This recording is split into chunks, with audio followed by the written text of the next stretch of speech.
Topic आहे IC regulator. IC regulator बद्दल माहिती आहे का कोणाला? कोणी सांगू शकते का? व्होल्टेजेस म्हणजे आयसी रेग्युलेटर म्हणजे असं की आपल्याला जे वेगवेगळ्या प्रकारचे आपल्याला व्होल्टेजेस पाहिजे असते तिथं आपण तिथं आयसी रेग्युलेटरचा उपयोग करत असतो। याच्यामध्ये दोन आयसीज असतात, ठीक आहे? दोन व्होल्टेजेस असतात, एक असेल आपला फिक्स व्होल्टेज आणि दुसरा असेल आपला व्हेरिएबल व्होल्टेज, ठीक आहे ना? व्हेरिएबल व्होल्टेज मध्ये जी आयसी येत असते त्या आयसीचं नाव आहे LM327। काय आहे? LM327, ठीक आहे? म्हणजे फिक्स व्होल्टेज आहे, जे फिक्स व्होल्टेज आयसी आहे त्याच्यामध्ये दोन सिरीज येत असतात। हॅलो काय येत असतात? दोन सिरीज येत असते। फक्त मर्ज करायचे दोन्ही व्हिडिओ। पहिला व्हिडिओ टाकला मी ना तुला, तर दुसरा टाकतो तो फक्त एक कॉम्बो वाला पाहिजे बघ। हा समजला ना? दुसरा पाठवतो तुम्ही थांबा। 79XS, ठीक आहे ना? हे जे 78XS आहे आणि 79XS आहे हे कोणत्या व्होल्टेजचे आयसी माहिती आहे का तुम्हाला? 78XS जे आहे हे आहे पॉझिटिव्ह व्होल्टेज, ठीक आहे?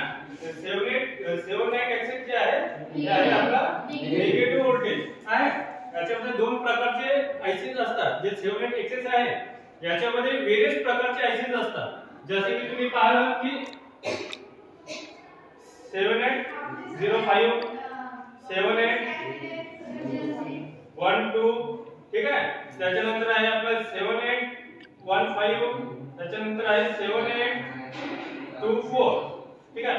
इतक्या प्रकारची किंवा याच्यापेक्षा जास्त पण आयसी असू शकतात। पण हे आपण जे आयसी आहे कुठे यूज करत असतो? आपण जिथे आपल्याला फिक्स व्होल्टेज पाहिजे, ठीक आहे? जिथे आपल्याला फिक्स व्होल्टेज पाहिजे तिथे, जिथे आपल्याला व्हेरिएबल व्होल्टेज पाहिजे तिथे आपल्याला LM37 हे मॉडेल नंबरचे आपल्याला आयसी लागेल। जिथे आपल्याला फिक्स व्होल्टेज लागेल तिथे कसं माहिती आहे का? कधी कधी व्होल्टेज ड्रॉप असतो किंवा व्होल्टेज आपल्याला वाढलेला असतो, ठीक आहे ना? आपल्याला घ्यायचे 12 व्होल्टेज। आपल्याला समजा आपल्याला लॅपटॉप चार्ज करायचा आहे, ठीक आहे ना? लॅपटॉप चार्ज करण्यासाठी आपल्याला डीसी व्होल्टेज किती लागेल? 24 लागेल। 24 व्होल्ट डीसी लागेल, तर त्याच्यासाठी आपल्याला काय करावं लागेल माहिती आहे का? कधी कधी काय होते व्होल्टेज ड्रॉप पण होत असतात किंवा मग इन्क्रीज पण होऊन येतात आपल्याला, ठीक आहे ना? जेवढी अगर आपण व्होल्टेज ड्रॉप असला किंवा मग इन्क्रीज असला तर आपल्याला लॅपटॉप मध्ये काही ना काही प्रॉब्लेम येऊ शकतात। त्याच्या मदरबोर्ड खराब होऊ शकते, त्याची हार्ड डिस्क खराब होऊ शकते।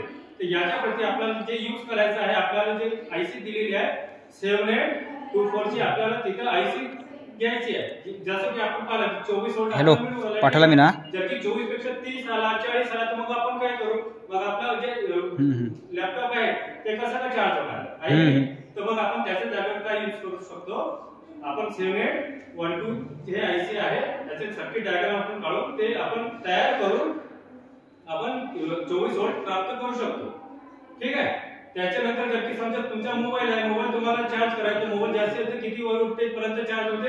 5 ते 6 मध्ये तुम्ही म्हणजे त्याचा आउटपुट असतो आपल्या चार्जरचा 5 ते 6 चा असतो, ठीक आहे ना? तर त्या जागेवर आपल्याला काय यूज करायचं आहे? 7805 हे जे आहे ना 78 हे जे 78 आहे हे ते काय सिरीज आहे। त्याच्यानंतर जे XS दिलेलं आहे त्या जागेवर त्याची जे पण नंबर असेल तेव्हा तुम्ही